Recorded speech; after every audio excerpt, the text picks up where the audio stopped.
Even here among the smallest witnesses, the day has already been altered. What lingers after power has passed is not noise, but weight. The water keeps its counsel.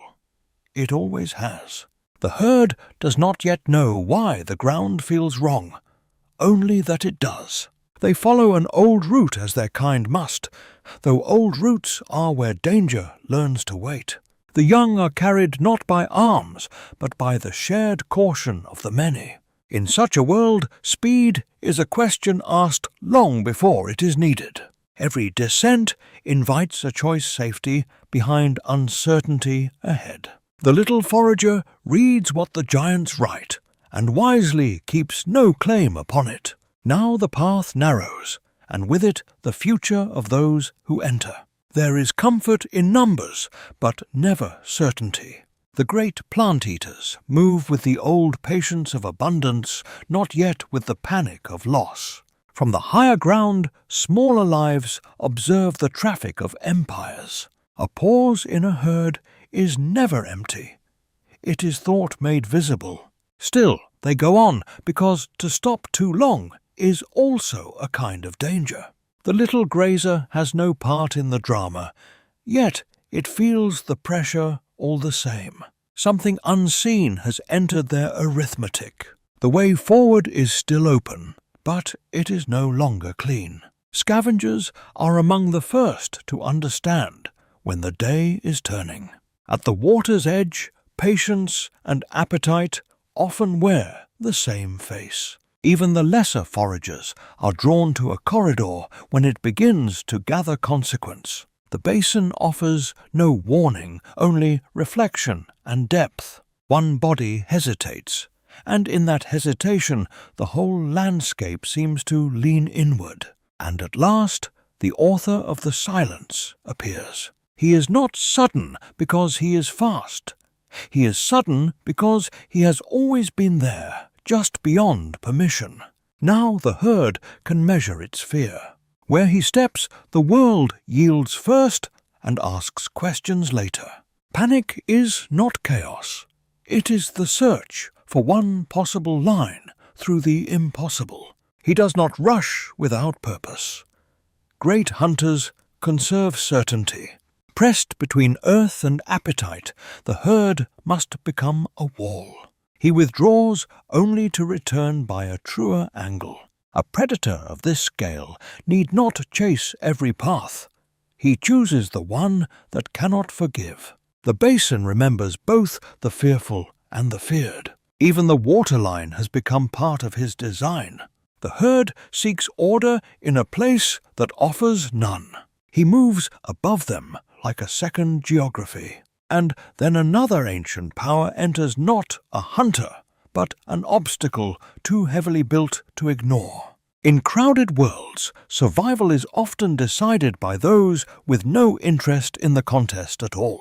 The old reptiles remain where consequence gathers. They have survived by letting others choose badly. From the rise, the shape of dread becomes unmistakable. The marsh has seen countless endings.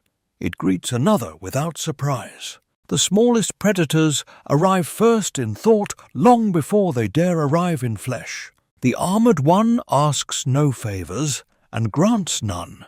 Now the first test comes not of strength alone, but of nerve. The herd answers as one body, and for a moment that is enough. Even he must respect resistance when the ground betrays him. There are moments when prey survives not by fleeing, but by becoming indivisible. He yields the instant, but never the claim. Escape, when it comes, is never graceful, only temporary. And so the hunt begins again, not with anger, but with correction. The open ground offers speed, yet steals concealment. The low giant changes everything simply by being difficult to pass. A herd's strength is its number. Its weakness is the same. He follows the altered pattern as though he had expected it all along. Every narrowing now carries memory of the last. The little ones flee first because they must. The larger only because they have finally understood. The hunter closes not by sprinting, but by removing alternatives. The crossing steepens, and with it the cost of error. From above, the witness need not intervene. It is enough to know where death is settling. He has arrived where the path is weakest. What was once a route is becoming a trap. He enters their desperation at the exact place where footing fails. The adults try to shelter the young as if mass alone might turn aside fate. Even the lesser creatures now watch with the stillness reserved for irrevocable things. Ahead there is no safety. Behind there is only him. His greatness is not merely in size, but in the way every route eventually points back to him. The herd runs because there is no longer room to think. Now hunter and hunted share the same line, the same mud, the same narrow law. At such proximity, terror becomes mechanical one step, then another, until one fails. He is no longer a presence in the periphery. He is the corridor itself.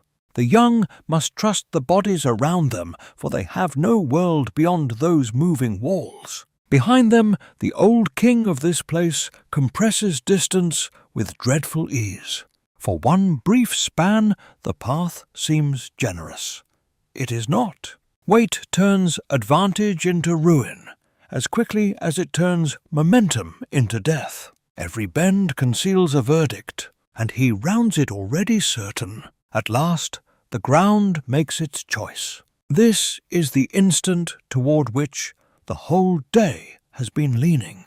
The fall of one body is enough to break the future of many. The giant feeds. Those who can still run do so, carrying a lesson that will outlive the wound. The giant feeds, and the crossing is no longer a crossing. Above such endings, the witness keeps its distance. There is wisdom in altitude. He lifts his head not in triumph, but in possession. Where death settles, company is never far behind. The scavenger knows the difference between opportunity and permission. The giant feeds, and all lesser hungers must negotiate with that fact. To approach is tempting. To survive the approach is another matter. Even boldness has a boundary, and it is usually drawn by the larger mouth. A single turn from him can redraw the courage of everything nearby. Retreat, too, is a talent of survival. The giant feeds, and the basin deepens into memory. But the corridor is not yet his alone. He looks outward and finds another power waiting at the threshold. The horned titan does not come to challenge hunger. It comes to refuse passage.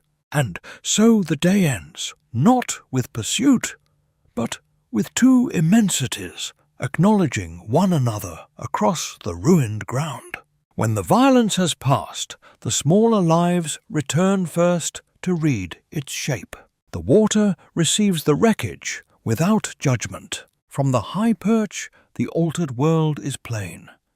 At last, one corridor, one basin, one irreversible answer. Long after the herd is gone, the place will remember him. And that, in the end, is what power truly is.